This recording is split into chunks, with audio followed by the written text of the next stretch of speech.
Habari kwa kina. Mtazamaji wa Nje Box TV, hii ni habari kwa kina na moja kwa moja tunaelekea Sudani ambapo jeshi la Sudani limedhibiti ikulu kutoka kwa wanamgambo wa RSF. Moja kwa moja utakuwa na mimi Christina Mbalo kutukajua nini kimejiri. Baada ya takriban miaka miwili ya mapigano kati ya jeshi la Sudani na wanamgambo wa RSF pamoja na washirika wao, jeshi hilo linadaiwa kuikomboa ikulu ya rais katika mji mkuu wa Khartoum.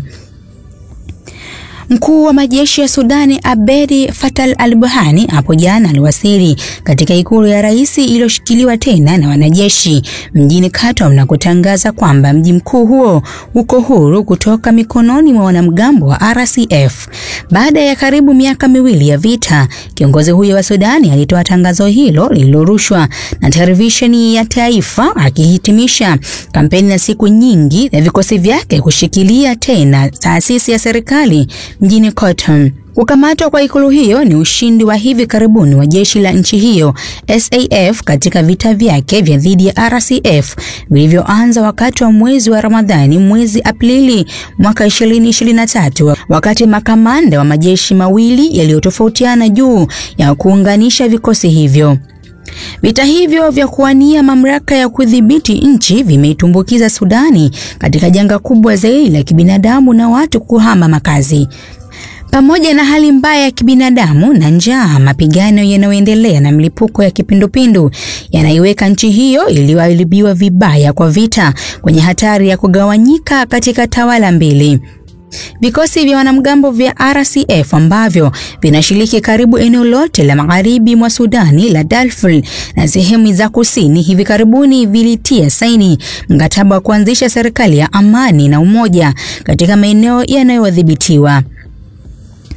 Baraza la Usalama la Umoja wa Mataifa limeonya kwamba hatua hiyo inahatarisha kuzidisha mzozo unaoendelea nchini Sudani, kuigawa nchi hiyo na kuzidisha hali mbaya ya kibinadamu ambayo hatari hiyo iko katika hali tete.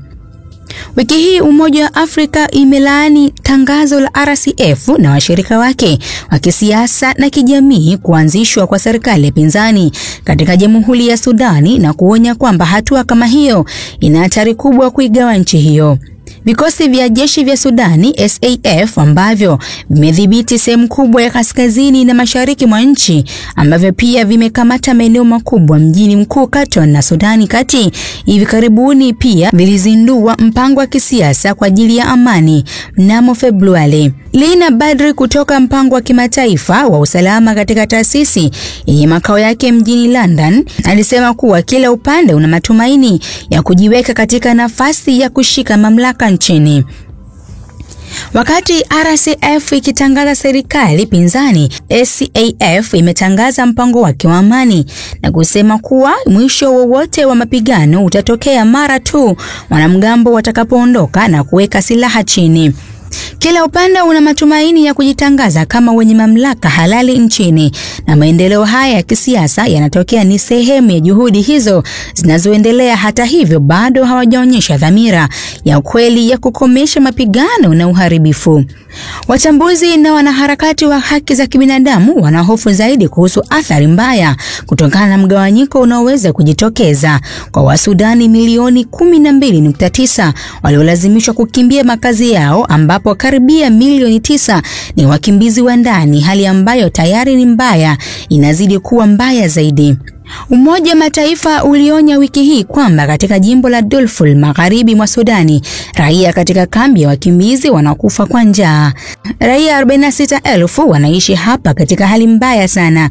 Wanahitaji sana chakula, wanahitaji maji na msaada wa matibabu na mahitaji mengine yote ya kimsingi ili waweze kuendelea kuishi. Hali mbaya na hayo, watu wana wasiwasi na kuendelea kwa vita kwa sababu wanaona kila siku wanapoteza watu wa familia zao, wanapoteza watu wanaowapenda, na hakuna hatua zinazochukuliwa na pande zote mbili zinazopigana kumaliza vita. Serikali ya Sudani inavishawishi vikosi vya RSF ambavyo vimeongozwa na Jenerali Mohamed Dagalo kwa kupokea silaha kutoka Umoja wa Falme za Kiarabu kupitia nchi jirani ya Chad. Hata hivyo, inakanusha madai hayo, ingawa mashirika ya haki za kibinadamu yamepata ushahidi wa silaha zinazozalishwa na UAE kutumika katika mzozo huo. Vikosi vya wanajeshi wa Sudani chini ya Jenerali Abdel Fattah al-Burhan hutegemea uungwaji mkono wa kisiasa na kuisaidia kijeshi kutoka Misri na Qatar.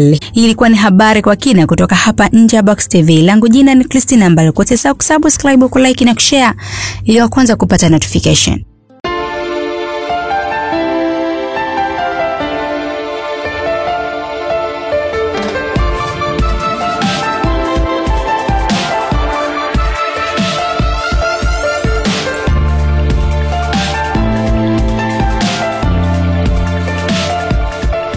Habari kwa kina.